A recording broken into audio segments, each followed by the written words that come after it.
جو ہمارا بیان کا موضوع ہے کہ رمضان کا استقبال کیسے کیا جائے، رمضان کی پریپریشن کیسے کیا جائے۔ دیکھیں ہمارے گھر پہ جب کوئی مہمان آتا ہے ہم اس کی تیاری کرتے ہیں، اس کے لیے ہم ایک اچھی یوں سمجھیے کہ پریپریشن کرتے ہیں، اور جیسا مہمان ویسی تیاری، جس کے لیے دل میں زیادہ محبت ہوتی ہے اس کے لیے ہم زیادہ تیاری کرتے ہیں۔ تو اب ذرا آپ سوچئے کہ ایسا مہمان جو ہماری مغفرت کروانے آ رہا ہے، ایسا مہمان جو ہمیں بخشوانے آ رہا ہے، تو پھر ہمیں اس کے لیے کتنی کوشش کرنی چاہیے۔ تو آج یہاں پر جو ہم حاضر ہوئے ہیں، اللہ کرے کہ ہم رمضان کا صحیح معنوں میں استقبال کرنے میں کامیاب ہو جائیں۔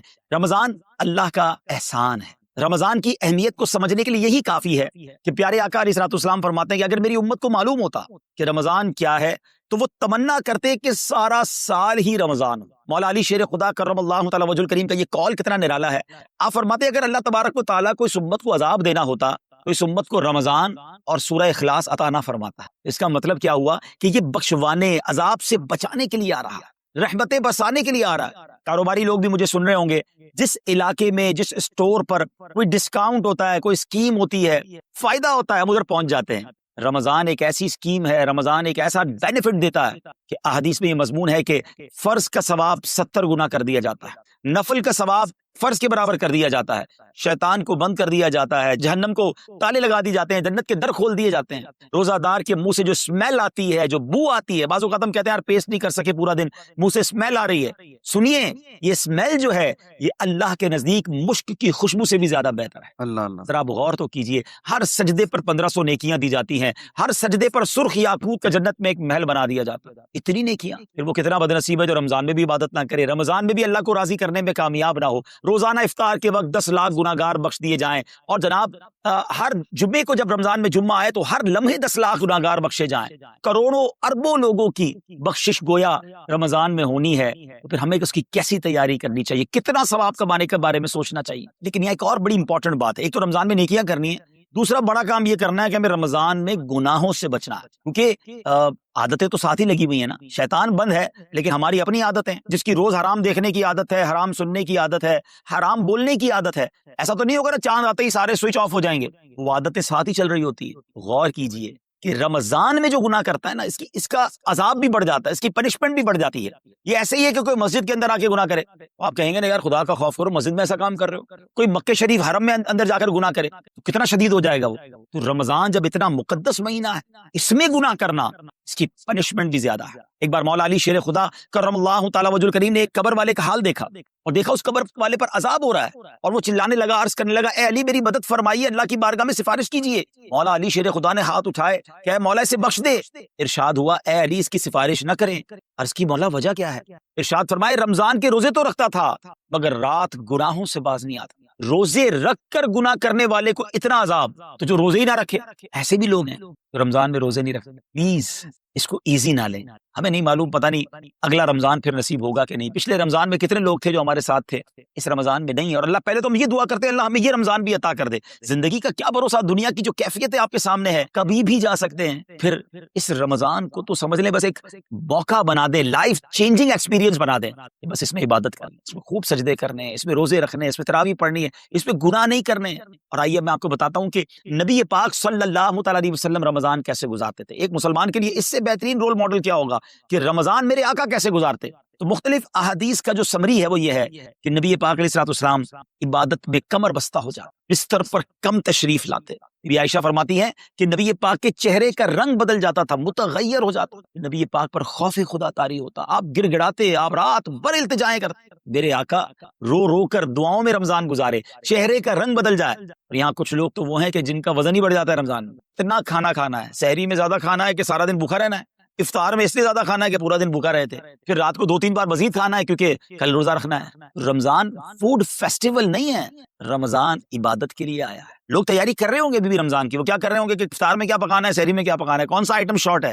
یہ جو بھوک کا احساس ہے نا روزے میں، اس کی حکمت علماء نے بیان کی ہے کہ بھوک غربت کا احساس دلاتی ہے، فقیری کا احساس دلاتی ہے، بندے کا غرور تکبر بیٹھ جاتا ہے، کتنے نقاہت میں آ جاتے ہیں ہم، ہمت ہی نہیں ہوتی کوئی کام کرنے کی۔ تو یہ احساس دلاتی ہے کہ تیری اوقات کیا ہے، غریب کیسے زندگی گزارتا ہے، فقیر کیسے زندگی گزارتا ہے۔ کچھ لوگ وہ ہیں جن کو بھوک نہیں لگتی کیونکہ وہ اتنا کھا لیتے ہیں یا پھر سوتے ہی رہتے ہیں۔ روزے کی حکمت یہ نہیں ہے، نبی پاک آنسو بہاتے تھے، آقا کا چہرے کا رنگ بدل جاتا. اور پھر بتایا کہ رمضان میں جب جبریل امین نبی پاک علیہ الصلوۃ والسلام کے پاس آتے تو آقا علیہ الصلوۃ والسلام ان کے ساتھ قرآن پاک کا دور فرماتے. اور پھر ایک اور نبی پاک کا خوبصورت انداز کے پیارے آقا ویسے تو سب سے بڑھ کر سخی ہیں، مگر جب رمضان آتا تو نبی پاک کا دریائے سخاوت ایسے بہتا تھا جیسے تیز آندھی، بلکہ اس سے بھی زیادہ. اللہ، یہ 3-4 چیزیں آپ نے اور میں نے پکڑ لینی ہے. آقا علیہ الصلوۃ والسلام کے پیچھے پیچھے جانا نا جنت میں. ہم نے بھی یہ کام کیا. یہ راتیں مانگنے کی راتیں، التجا کرنے کی راتیں، سجدے کرنے کی راتیں. ہمیں تہجد بھی پڑھنی ہے، ہمیں انشاءاللہ نوافل بھی پڑھنے ہیں، اور کم از کم قرآن ایک بار تو پورا انڈرسٹینڈ تو کریں نا. تلاوت، ترجمہ، تفسیر کب کریں گے؟ بڑی بڑی ڈگریاں ہیں، بڑے بڑے پاسپورٹ اور جناب بہت سارا سرمایہ ہے، مگر ایک بار بھی قرآن پورا ترجمے اور تفسیر سے نہیں پڑھا ہوگا. بہت سارے لوگ ایسے ہیں، ذرا سوچئے نا. اچھا، یہ مہینہ نزول قرآن کا مہینہ ہے، رمضان، اور قرآن کو جو خاص نسبت حاصل ہے نا، تو اس مہینے میں قرآن کو پکڑ لیں. ہائے ہائے، اللہ کرے رمضان قرآن کے ساتھ گزرے، ہماری صبح قرآن کے ساتھ ہو، ہماری شام قرآن کے ساتھ، ہم قرآن سمجھنے والے بنے. اچھا، میں ایک اور بات بتاؤں آپ، مہینہ کتنا پیارا. صرف اس مہینے میں قرآن نازل نہیں ہوا، باقی بھی تو 3 آسمانی کتابیں ہیں نا، زبور، انجیل، توریت، یہ بھی رمضان میں ہی نازل ہوئی ہیں. اللہ کریم نے ان تمام مبارک کتابوں کو نازل کرنے کے لیے رمضان کا مہینہ منتخب فرمایا. اتنا مبارک مہینہ ہے، تو ہمیں خوب اس میں تلاوت قرآن کرنی. اور اب دعوت اسلامی نے کتنا آسان کر دیا، تفسیر قرآن عطا فرما دی، صراط الجنان آسان اردو میں، اور پھر جناب اس کو اپلیکیشن پر بھی دے دیا، اس کے PDF بھی جاری کر دیے، ڈاؤن لوڈ کر لیں موبائل میں. اب تو آڈیو تفسیر قرآن بھی آپ کو دے دی. اگر پھر بھی سنیں نہ، پڑھیں نہ، قرآن سے دور رہیں، تو یہ ٹھیک نہیں ہے. اس رمضان کو قرآن کے ساتھ، اور پھر جو نبی پاک کا جو سخاوت والا انداز ہے نا، صدقہ و خیرات کرنا، ہر سائل کو عطا فرماتے، تو یہ بھی ہمارا ایٹیٹیوڈ ہونا چاہیے کہ خوب دل کھول کر خرچ کریں. سب سے پہلے اپنی پوری زکوٰۃ ادا کریں. یہ اتنی بڑی اب بدقسمتی ہوتی جا رہی ہے. ایسا فیل ہوتا ہے دنیا بھر کے تاجران اور لوگوں سے جب ہم ملتے ہیں کہ جس طرح رمضان کے علاوہ بہت تھوڑی تعداد میں مسلمان نماز پڑھتے ہیں نا 5 ٹائم، ایسا لگتا ہے اب زکوٰۃ بھی بہت کم لوگ ہی دیتے ہیں، پوری زکوٰۃ نہیں دیتے، اندازے سے نکال دی، کیلکولیشن کرتے نہیں ہیں. اور یہ بھی فیلنگز آتی ہیں کہ زکوٰۃ جتنی بڑھتی جاتی ہے نا، ہزاروں میں جس کی زکوٰۃ ہے وہ دے دیتا ہے، لاکھوں والا بھی شاید دے دیتا ہے، لیکن جب زکوٰۃ ہی کروڑوں میں پہنچ جاتی ہے نا، تو پھر یہ دل پر بھار پڑنا لگ جاتا ہے، ڈیفیکلٹ لگنا شروع ہو جاتی ہے. بندہ یہ کیوں نہیں سوچتا کہ اگر اللہ پاک نے مجھ پر لاکھوں میں زکوٰۃ ہے، اللہ نے کروڑوں دیے تو لاکھوں میں زکوٰۃ ہے. اگر کروڑوں میں زکوٰۃ ہے تو اربوں ہے تو کروڑوں میں زکوٰۃ ہے نا. زکوٰۃ کتنی ہے؟ ضروریات زندگی کی تمام چیزوں سے فارغ ہونے کے بعد جو مال تجارت، سونا چاندی، کیش یا پرائز بانڈ، یہ جو اس کی تفصیلات ہیں، اس پر 2.5% ہے. میں ایک اور لاجک سے آپ کو بات سمجھاؤں، اگر اس لاجک سے سمجھے تو زکوٰۃ تو 1-1.5% بنتی ہے. وہ کیسے؟ ہم سب کے گھر نکل گئے، اس پہ زکوٰۃ نہیں ہے. ہماری گاڑیاں نکل گئیں، اس پہ زکوٰۃ نہیں ہے. جن کی فیکٹریاں ہیں وہ فیکٹریاں بھی مائنس کر دی گئیں، جن کی دکانیں ہیں وہ دکانیں بھی مائنس ہو گئیں. اچھا جناب، اس کے علاوہ اگر کرائے پہ کچھ پراپرٹی دی ہوئی ہے اس پر زکوٰۃ نہیں ہے. اگر ان سب پر زکوٰۃ ہوتی، یعنی جو کچھ میرے پاس ہے ان سب پر ہوتی، تو کتنی زیادہ ہو جاتی. اور اتنی ساری چیزیں نکل گئی، پھر تو اگر ٹوٹل پر لگائیں تو یہ 1.5% ہی بنتا ہے. اب جب سب کچھ نکالنے کے بعد تھوڑے سے مال پر 2.5% ہے، اور بھی سال میں ایک بار ہے، اس کو بھاری نہ سمجھیں. یہ بربادی ہے جو زکوٰۃ نہیں دیتے. یاد رکھیے گا، حدیث پاک کا مضمون ہے کہ یہ مال کا میل ہے، جس مال سے مل جائے اس مال کو بھی برباد کر دیتا. بربادیاں آتی ہیں، بے سکونیاں آتی ہیں، بیماریاں آتی ہیں، اور آگے جو دے دیتا ہے سبحان اللہ، اس کے بارے میں حدیث پاک میں آتا ہے کہ اپنی زکوٰۃ دے کر اپنے مالوں کو مضبوط قلعوں میں قید کر لو، اپنے مال کو سیکیور کریں. لوگ کہتے ہیں انشورنس ہونی چاہیے، آگ نہ لگ جائے، چوری نہ ہو جائے، ڈوب نہ جائے. اللہ کے حبیب علیہ الصلوۃ والسلام فرماتے ہیں، اس کا مضمون ہے کہ جب بندہ اللہ کی راہ میں خرچ کرتا ہے نا، تو وہ صدقہ بندے کے ہاتھ سے نکل کر اللہ کے دستے قدرت میں چلا جاتا ہے، اور اللہ کریم تمہارے صدقوں کو پالتا ہے جس طرح تم اپنے جانور کے بچوں کو پالتے ہو. بچہ ہوتا ہے نا جانور کا، بڑا ہو جاتا ہے. فرمایا بندہ کھجور کا صدقہ دے گا، اللہ پہاڑ جتنا عطا فرمائے، اس دن بھی ملے گا اور ملٹیپلائی ہو کر ملے گا. اچھا، جو ادھر خرچ کیا ادھر کیا ملے گا؟ ادھر بھی نبی پاک علیہ الصلوۃ والسلام فرماتے ہیں، جس کا مضمون ہے میں قسم کھا کر کہتا ہوں، یعنی نبی پاک تو جو فرمائے حق ہے.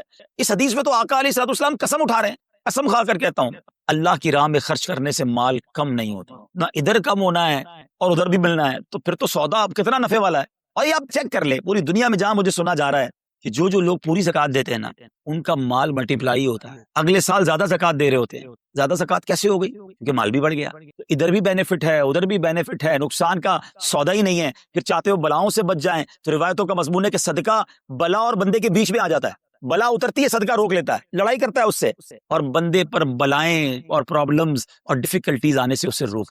اگر چاہتے ہیں کہ برائیوں کے دروازے بند رہیں، چاہتے ہیں کہ بری موت سے بچیں، چاہتے ہیں کہ رزق میں اضافہ ہو، چاہتے ہیں کہ بلاؤں سے بچیں، ادھر بھی مال میں اضافہ ہو، ادھر بھی خزانے ملیں، تو اللہ کی راہ میں دل کھول کر خرچ کریں. اور یہ مہینہ it's the right month for generosity, یہ بہترین مہینہ ہے سخاوت کرنے کا، کیونکہ نبی پاک کا یہ انداز تھا کہ رمضان میں خوب سخاوت فرماتے. تو غریبوں کی مدد کریں، ایسی مدد کریں کہ چہروں پہ مسکراہٹیں آ جائیں، لوگوں کے دسترخوان اچھے ہو جائیں، ان کے گھروں میں بھی کچھ اچھے کھانے پہنچ جائیں. اور اس میں سب سے بہترین طریقہ یہ ہے کہ اپنے غریب رشتہ داروں کو آپ مدد کریں. اگر وہ مستحق ہے نا زکوٰۃ کے، تو حق ہے کہ سب سے پہلے اپنے غریب رشتہ داروں پہ، پھر زکوٰۃ بچ جائے. عاشقان رسول کی عظیم الشان بڑی تحریک دعوت اسلامی آپ کے سامنے ہے، جو دین متین کی خدمت کر رہی ہے. جامعۃ المدینہ ہیں، مدرسے ہیں، بچے اور بچیاں عالم بن رہے ہیں، عالمہ بن رہے ہیں، حافظ بن رہے ہیں، ناظرہ قرآن، اور ان سے کوئی فیس بھی نہیں لی جا رہی. ہزاروں بچے فری آف کاسٹ ہمارے پاس ایکوموڈیشن رکھے ہوئے ہیں، جن کو کھانا پینا رہنا دعوت اسلامی نے دینا ہے. آپ ذرا سوچئے یہ امت کی کتنی بڑی خدمت ہے کہ علماء دینا، حافظ قرآن، مسجدوں کے امام یہاں سے پروڈیوس ہوتے ہیں. اور پھر آگے چلیں تو دعوت اسلامی نے اسلامک میڈیم اسکول بنائے دارالمدینہ، پھر سال کی 600 کے قریب مسجد دعوت اسلامی بناتی ہے. میڈیا کے ذریعے جو بے حیائی پھیلائی جا رہی تھی، تو مدری چینل اردو، پھر مدری چینل انگلش، پھر مدری چینل بنگلہ. اب بچے مذہبی پروگرام اتنا غور سے نہ دیکھتے تھے، وہ اپنے بچوں کے آئٹمز دیکھنا چاہتے تھے. تو گناہوں بھرے کارٹونز اور پروگرام سے اور پوئمز سے چھڑانے کے لیے Islamic poems, Islamic cartoons, Islamic بچوں کے پروگرام، تاکہ بچے بھی جو ہے وہ الحمدللہ بچے رہیں. اور اب اس کی کیا زبردست پاپولیرٹی ہے کہ آپ کڈز مدری چینل کے یوٹیوب چینل پہ جائیں، ہمارا ایک ایک کلپ 10 ملین 12 ملینز میں دیکھا جا رہا ہے. تو کون دیکھ رہا ہے؟ وہ بچے جو گناہوں بھرے کارٹونز دیکھتے تھے، اب الحمدللہ اللہ رسول کی باتیں وہاں سن رہے ہیں. پھر آگے چلیں تو دعوت اسلامی جناب یہ دینی کاموں کے ساتھ ساتھ جو ویلفیئر کے کام کر رہی ہے، غریب مسلمانوں کی امداد کا کام، زلزلے اور سیلاب زدگان کی ریسکیو کرنے کا کام، گونگے بہرے نابینا اور معذور افراد کی ریہیبلیٹیشن کا کام، تھیلیسیمیا کے مریضوں کو خون دینے کا کام، 26 لاکھ مسلمانوں کو دنیا بھر میں راشن کھانا پانی صرف اس ایک سال میں دعوت اسلامی نے پہنچایا. تو یہ کمال کی آرگنائزیشن ہے. دیکھیں آپ دنیا کی بہت ساری NGOs کو جانتے ہوں گے، کوئی مدرسے چلاتا ہے تو مدرسے ہی چلاتا ہے، کوئی مسجد بناتا ہے تو مسجد ہی بناتا ہے، کوئی کھانا کھلاتا ہے تو کھانا ہی کھلاتا ہے، کوئی جناب غریبوں کی مدد تو وہی کام، کوئی ہاسپٹل تو ہاسپٹل. دعوت اسلامی ان ون امبریلا اتنے ساری ڈائیورسٹی کے ساتھ جو دین کی خدمت کر رہی ہے، دنیا میں اس کی مثال نہیں ملتی ہے. لاکھوں لوگوں کو دین بھی سکھایا جا رہا ہے، غیر مسلموں کو مسلمان بھی بنایا جا رہا ہے، بے عملوں کو با عمل بنایا جا رہا ہے، بے پردہ خواتین کو با پردہ بنایا جا رہا ہے، بے نمازیوں کو نمازی بنایا جا رہا ہے، ماں باپ کے نافرمان فرما بردار ہو رہے ہیں، شراب اور نشے کی عادی چھوڑ کر نمازی بن رہے ہیں. تو جہاں مریض ہیں ان کو خون بھی دیا جا رہا ہے، گھر میں بیٹھ کر میڈیا کے ذریعے اور سوشل میڈیا کے ذریعے لوگوں تک دین پہنچایا جا رہا ہے. تو یہ کمال کی ڈائیورسٹی ہے. تو میں تو سچ بتاؤں یہ جملہ کہا کرتا ہوں کہ میرے اور آپ کے پیسوں کا نصیب ہے کہ وہ دعوت اسلامی میں لگ جائے. تو یہ آپ آگے بڑھیے اور دین کے اس کام میں مزید حصہ ملائیے. خاص طور پہ فار ایسٹ میں آپ دیکھ لیں، کوریا میں، ہانگ کانگ میں، اور جناب یہ سری لنکا میں، تھائی لینڈ میں، ملیشیا میں، کتنے جاپان میں، کتنے ملکوں میں دعوت اسلامی کام کر رہی ہے اپنی اپنی بساط کے مطابق. اور لیکن ابھی مزید ادارے بنانے ہمیں ان ملکوں میں بھی بنانے، ان ملکوں میں بھی آگے بڑھنا ہے. تو اگر آپ بھی چاہتے ہیں کہ میرے آقا کے عشق کا پیغام، سنت رسول کا پیغام، مسلک اعلیٰ حضرت کا پیغام، نبی پاک کے دین کا پیغام پوری دنیا میں پھیلے، تو وی ہیو ٹو سپورٹ دعوت اسلام. نہ صرف فائنینشلی، پریکٹیکلی بھی ہمیں آپ بھی چاہیے، خود حصہ ملائیں نا. سیدنا عثمان غنی رضی اللہ تعالیٰ عنہ نے صرف مال نہیں دیا تھا، آپ پریکٹیکلی بھی نبی پاک کے ساتھ شریک ہوتے تھے نا. آپ اپنے عطیات بھی دیں، اور دنیا کے جن ملکوں میں آپ مجھے سن رہے ہیں وہ دعوت اسلامی والوں کے دستوں بازو بنے. کمزوری کہاں نہیں ہوتی، ہاں ہمارے گھر میں کمزوری ہوتی ہے، ہم سب مل کر کام کریں گے تو کمزوریاں بھی دور ہوں گی اور ترقی آ جائے گی اور ہمیں اس کا ثواب بھی ملے گا. تو آج میں دنیا بھر میں جہاں مجھے دیکھ رہے ہیں، پلیز اچھی نیتیں کریں. اچھا ایک بات اور سن لیں، ہم بعض اوقات کیا سوچتے ہیں کہ ہمارے ملک کا خرچہ مثال کے طور پہ $20,000 وہ ہم لوگوں نے کر لیا، اب اور چندے کی کیا ضرورت ہے. دعوت اسلامی کسی ایک ملک کی نہیں ہے، انٹرنیشنل دعوت اسلامی کے لیے سوچیں. دنیا میں جہاں بھی دین کا کام ہو رہا ہے وہ میرا ہے. یہ میں اپنے ملک اور اپنی سٹی کے بارے میں سوچوں گا تو شاید میں بڑا کام نہ کر سکوں. آپ کو تو موقع مل رہا ہے انٹرنیشنلی مدنی کاموں میں اپنا حصہ ملائیں. دعوت اسلامی کو دل کھول کر سپورٹ کریں. ہم انشاءاللہ جتنے احتیاط بڑھیں گے انشاءاللہ مزید مدنی کام بڑھانے کا ارادہ رکھتے ہیں. اللہ کریم اپنی بارگاہ میں ہم سب کا جمع ہونا قبول فرمائے اور دل کھول کر خرچ کرنا نصیب فرمائے، اور اس رمضان کو ہماری مغفرت کا ذریعہ بنا دے. اس رمضان کو نبی پاک علیہ الصلوۃ والسلام کے نقش قدم کے مطابق چل کر گزارنے کی توفیق عطا فرمائے. نبی پاک علیہ الصلوۃ والسلام نے ارشاد فرمایا، کیا تم میں سے کوئی اس سے عاجز ہے کہ وہ رات میں قرآن مجید کا 1/3 حصہ پڑھ لے؟ صحابہ کرام علیہ رضوان کو یہ بات مشکل معلوم ہوئی. انہوں نے عرض کی، یا رسول اللہ صلی اللہ تعالی علیہ وسلم، ہم میں سے کون اس کی طاقت رکھتا ہے؟ آپ علیہ الصلوۃ والسلام نے ارشاد فرمایا، سورہ اخلاص 1/3 قرآن کے برابر. واہ، ایک دفعہ پڑھو 1/3 قرآن کا سبق، 1/3 آف قرآن کے برابر. اٹ مینز اگر آپ 3 بار سورہ اخلاص پڑھ لیں، اتنی اللہ کی رحمت ہے کہ پورے قرآن کا ثواب مل جائے گا. ایک دوست نے اپنے ایک دوسرے دوست سے قرض لیا، اور قرض لینے کے بعد جو ٹائم تھا وہ پورا ہو گیا. اب پیسے اس نے نہیں لوٹائے، بڑی کوشش کی اس نے کہ بھائی میری رقم واپس دے دیں، اس نے نہیں دیا. اب وہ یہ کیس لے کر عدالت میں چلا گیا اور جج صاحب سے جا کر اس نے کہا کہ اس نے میرے پیسے دینے اور یہ میری رقم نہیں لوٹا رہا. جج صاحب نے کہا کہ تمہارے پاس 30 دن ہیں، ود ان 30 days تم نے اس کے پیسے واپس لوٹانے ہیں ورنہ پھر تمہارے خلاف فیصلہ ہو جائے گا۔ تو وہ شخص گھر گیا۔ اب اس نے کیا کیا؟ اس نے صبح سے لے کر شام تک درود پاک پڑھنا شروع کر دی۔ 1 دن 2 دن 3 دن 27 دن ہو گئے، وہ درود پڑھتا رہا اور انتظار کرتا رہا۔ پیسے تو تھے نہیں، 30ویں دن عدالت میں پیش ہونا تھا۔ 27 دن گزر گئے، 28ویں رات آ گئی۔ خواب میں اس کو کسی نے آواز دی کہ گھبراؤ نہیں، تمہارا قرض ادا ہو جائے گا۔ اگلے دن پھر درود پاک پڑھتا رہا۔ اب نبی پاک کی خواب میں زیارت ہوئی۔ آقا علیہ الصلوۃ والسلام تشریف لائے، فرمائے گھبراؤ نہیں، تمہارا قرض ادا ہو جائے گا، تم علی بن عیسیٰ وزیر کے پاس جاؤ اور اس سے کہو وہ تمہارا قرض ادا کر دے گا۔ اب جب صبح اٹھا تو بہت خوش کہ نبی پاک کی زیارت مجھے ہو گئی، لیکن پھر خیال آیا کہ میں اگر وزیر صاحب کے پاس گیا اور انہوں نے مجھ سے کوئی ایویڈنس مانگ لیا، کوئی پروف مانگا، کہ میں کیسے مان لوں تمہیں نبی پاک نے بھیجا ہے؟ اس بات پر تو میرے پاس کوئی دلیل نہیں ہے۔ اب 30ویں رات آ گئی، آخری رات ہے، صبح عدالت میں جانا ہے۔ درود پاک پڑھتے پڑھتے سو گیا۔ سرور کائنات علیہ الصلوۃ والسلام نے خواب میں پھر کرم فرمایا، فرمایا علی بن عیسیٰ وزیر کے پاس جاؤ، وہ تمہارا قرض ادا کر دے گا۔ کہ حضور میں چلا تو جاتا، مگر اگر وہ مجھ سے کوئی پروف مانگتا، کوئی ایویڈنس مانگتا تو میں کیا جواب دیتا؟ پیارے آقا علیہ الصلوۃ والسلام نے فرمایا کہ ایسا کرو، اسے یہ کہنا کہ آپ کا ایک راز ہے جو آپ جانتے ہیں اور رب جانتا ہے، اور وہ راز یہ ہے کہ آپ روزانہ فجر کے بعد 5000 بار درود پاک پڑھتے ہیں، اور جب تک درود پاک مکمل نہیں ہوتے آپ کسی سے بات نہیں کرتے۔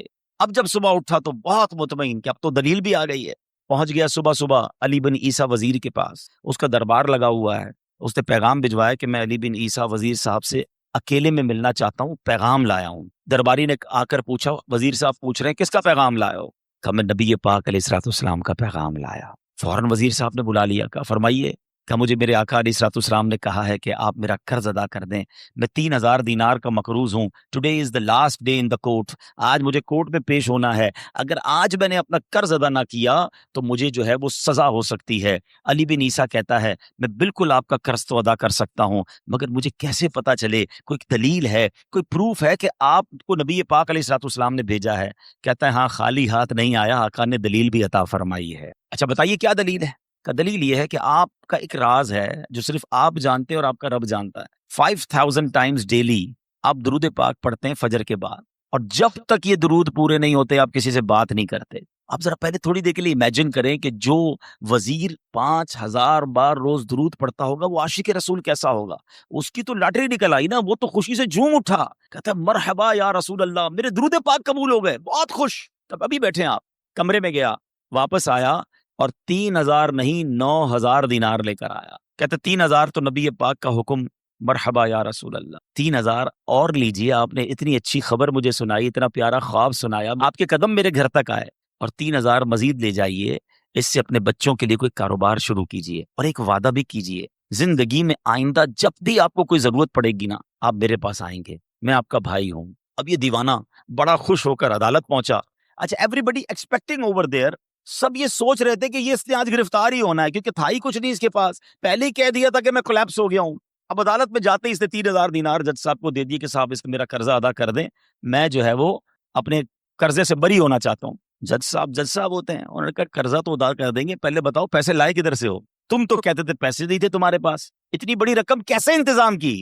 اب بھری عدالت میں گویا اس نے زبان حال سے یہ کہا کہ اتنا دیا سرکار نے مجھ کو، اتنی میری اوقات نہیں، یہ تو کرم ہے ان کا، ورنہ مجھ میں تو ایسی بات نہیں۔ اب اس نے بھری عدالت میں پورا واقعہ سنایا کہ میں نے تو کچھ نہیں کیا، آقا خواب میں تشریف لائے، میں وزیر صاحب کے پاس گیا، انہوں نے یہ پیسے دیے۔ سنو اس زمانے کے جج بھی کیسے ہوتے تھے، وہ جج دوران عدالت اپنے کرسی سے اٹھ کر کمرے میں چلا گیا، تھوڑی دیر بعد جج صاحب واپس آئے اور 3000 دینار اس کے ہاتھ میں دیتے ہیں۔ کیا سارا ثواب علی بن عیسیٰ لے جائے گا؟ میں بھی تو آقا کا امتی ہوں، تمہارا قرضہ میں ادا کرتا ہوں۔ اچھا اب جس نے کیس کیا تھا، سبحان اللہ، کیا ماحول تھا، کیا انداز تھا، کیا دل تھے، وہ بھی تو دیکھ رہا ہے، کہتا ہے میں بھی تو آقا کا امتی ہوں، رکے ذرا، کاغذ قلم دیجئے، بندے کو میں قرضہ ہی معاف کر دیتا ہوں۔ اچھا قرضہ ہو گیا معاف، اب جو 3000 جج صاحب نے دیے تھے، وہ بندہ کہتا ہے جج صاحب ہوں واپس لے لو، میرا تو قرضہ ہی ادا ہو گیا۔ تو جج صاحب کہتے ہیں جو پیسے آقا کے نام پر نکال دیے میں نے واپس نہیں لینے، یہ سارے تم ہی لے جاؤ۔ اب یہ 12000 دینار لے کر یہ عاشق رسول جھومتا ہوا اپنے گھر پر جا رہا ہے۔ اے میرے پیارے اسلامی بھائیوں، ایک رات پہلے ایک سنگل پینی اس کے پاس نہیں ہے، اور اگلے دن 12000 دینار ہیں۔ درود پاک وہ وظیفہ ہے جو دل سے پڑھا جائے تو سبحان اللہ یہ مصیبتوں کو ٹالنے والا وظیفہ ہے، یہ پریشانیوں کو دور کرنے والا وظیفہ ہے۔ اور یہ میں نہیں کہہ رہا، خود سرور کائنات علیہ الصلوۃ والسلام کی حدیث ہے جس کا مضمون ہے کہ جو پریشانیوں میں ہو، جو مصیبتوں میں ہو، اس کو چاہیے کہ مجھ پر درود پڑھے، کہ درود پریشانیوں کو لے جاتا ہے، مصیبتوں کو لے جاتا ہے۔ ایک شاعر نے کیا خوب لکھا ہے اور واقعی حق لکھا ہے، ہر درد کی دوا ہے صلی علی محمد، ہر درد کی دوا ہے صلی علی محمد، تعویذ ہر بلا ہے صلی علی محمد۔ تو ہمیں چاہیے، خاص طور پہ ربیع الاول کا مہینہ ہے،